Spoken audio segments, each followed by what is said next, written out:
Good afternoon. My name is Tina Goolsby. I am the ESOL lead teacher at City View Elementary. Today, I will be presenting a data overview centered around our ESOL populations in grades 3 through 5. This presentation is designed for school and district leaders as we continue working towards improving academic outcome. City View has been identified as a CSI school for the past 3 years. One of the most important factors affecting our overall performance is the size of our English learner population. More than 50% of our students are ESOL, which means our school carries a disproportionate level of language-based academic barriers compared to other schools in the district. The purpose of this presentation is to examine our Georgia milestone data in relation to our district and state, identify the key factors influencing performances, and outline action steps to support accelerated growth. The guiding questions for this presentation reflect the central issue City View is facing. First, how is City View performing compared to the district and state? Second, how does our large ESOL population, which makes up more than 50% of the school, impact overall performance? And finally, what data patterns demand immediate instructional action?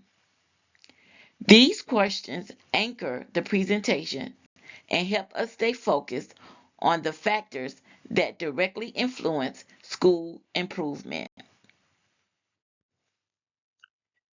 Before we look at academic performance, it is important to understand our school enrollment trend.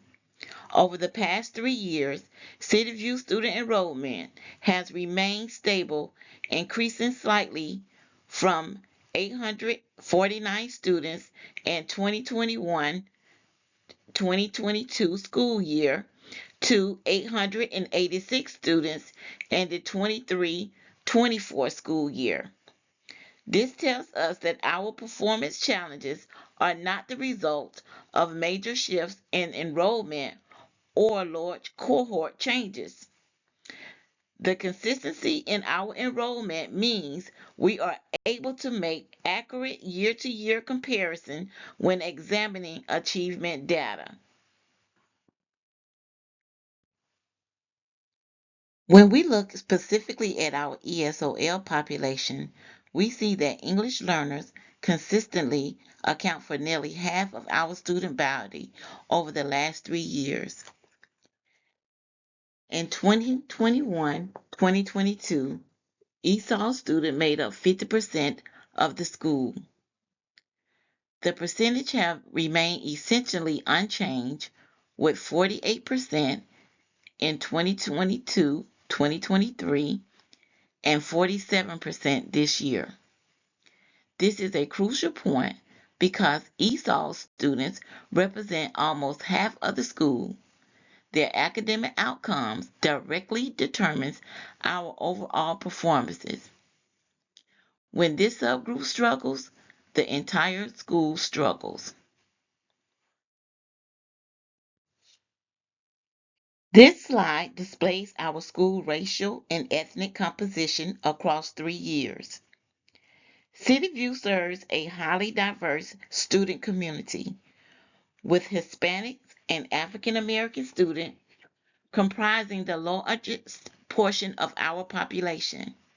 The consistency of this demographic profile demonstrates that our instructional planning must continuously prioritize culturally and linguistically responsive practices. It is also reinforcing the importance of aligning our improvement effort with the needs of multilingual learners who represents the majority of several racial and ethnic groups in our building. As you can see, our staff demographics provide additional context for understanding instructional capacity. Across the 3-year trend, the majority of our staff identify as white, with significantly smaller representation among Hispanic and African American educators.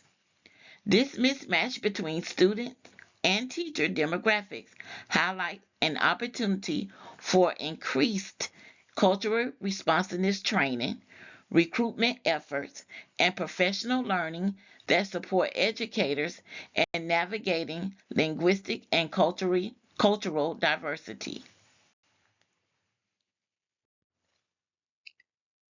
Let's take a look at our ESOL versus non-ESOL enrollment.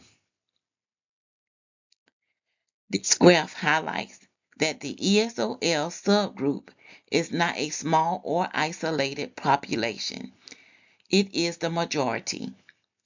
Because of this, ESOL data is not just subgroup data, it is the core school data.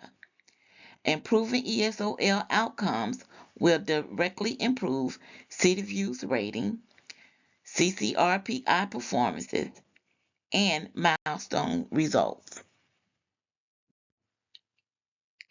This bar graph shows ESOL enrollment by grade level.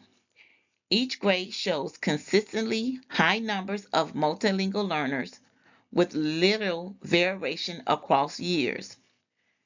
This reinforces the need for grade level teams to make language development a central part of instruction, not just an ESOL classroom responsibility.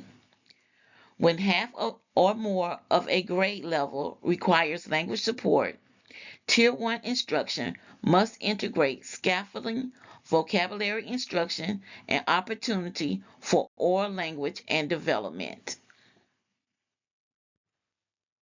This graph shows the percentage of ESOL students scoring at the beginning level in ELA for grades 3 through 5 over the last 3 years on the Georgia milestones. The pattern is consistent and concerning. Beginning learners' percentage remain extremely high, ranging from the mid 60s to the mid 70s.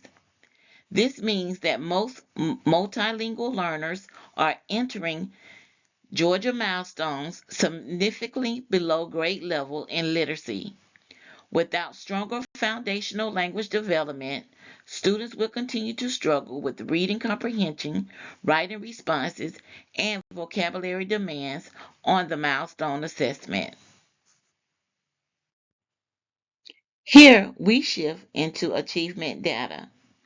This slide represents GMAT's ELA performance for grade 3 ESOL student over 3 years. Across all 3 years, the majority of students remain at the beginning level, with very few moving into proficient or distinguished.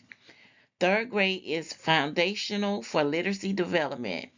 These results indicate a need for earlier and more intensive intervention in K2 to prevent students from entering grade 3 already behind in language and reading skills. Fourth grade ESOL performance remained consistent with the previous trends.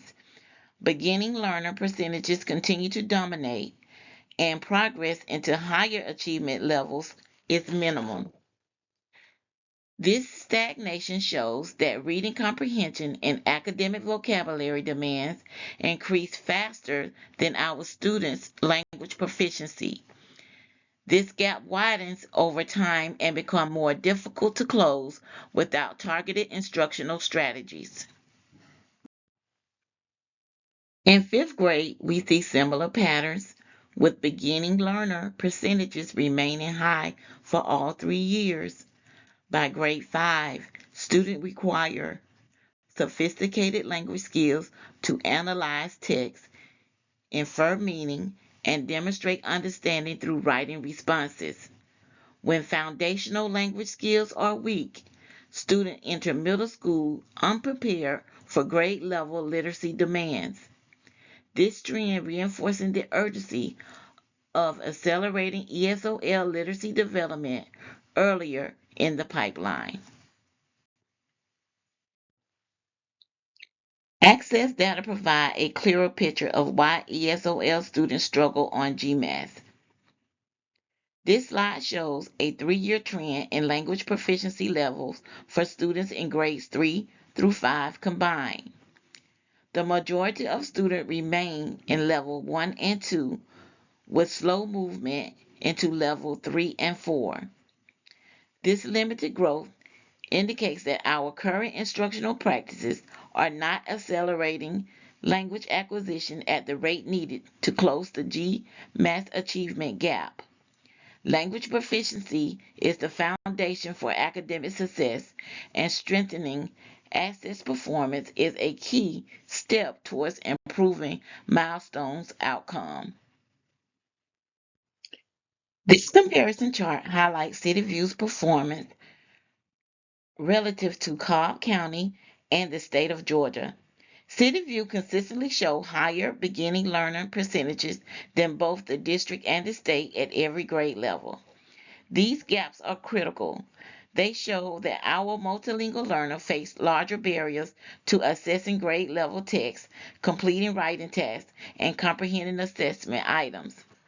This comparison also emphasizes the need for system level support, including stronger Tier 1 literacy practices and more targeted ESOL intervention. Discussion of key findings. Despite these challenges, we do have strengths to build on. City View shows pockets of improvement in access domain, especially in speaking and listening. Grade level enrollment is stable, ensuring continuity in instruction and planning. Additionally, early signs of decline in beginning learners in some grades are encouraging. These areas of growth give us a foundation to build upon as we strengthen literacy and language development school-wide. However, the data reveals significant weaknesses that requires immediate attention. Movement out of the beginning levels in both Access and GMAS is slow. Language proficiency gaps directly impact reading comprehension and writing performances. Because multilingual learners make up more than half the school, ESOL performance drives overall school performance.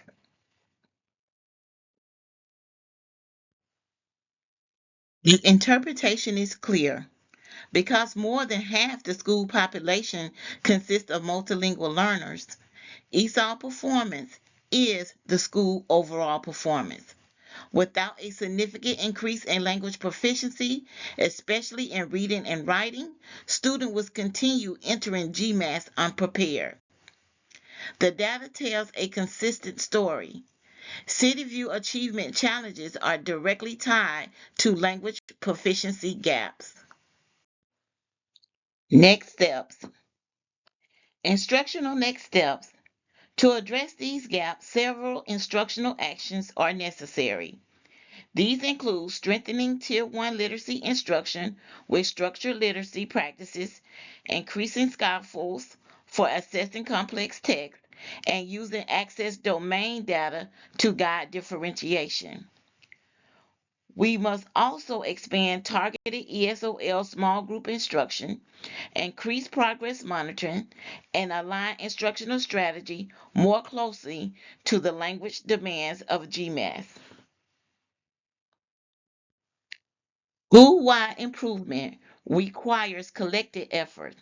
We must strengthen PLC data use, build a language advancement plan, increase family engagement for multilingual families, and ensure systems of support that help students move consistently from beginning to developing and eventually proficient.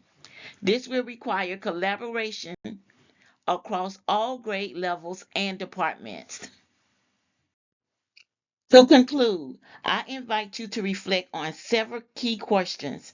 What instructional changes will most effectively support our multilingual learners?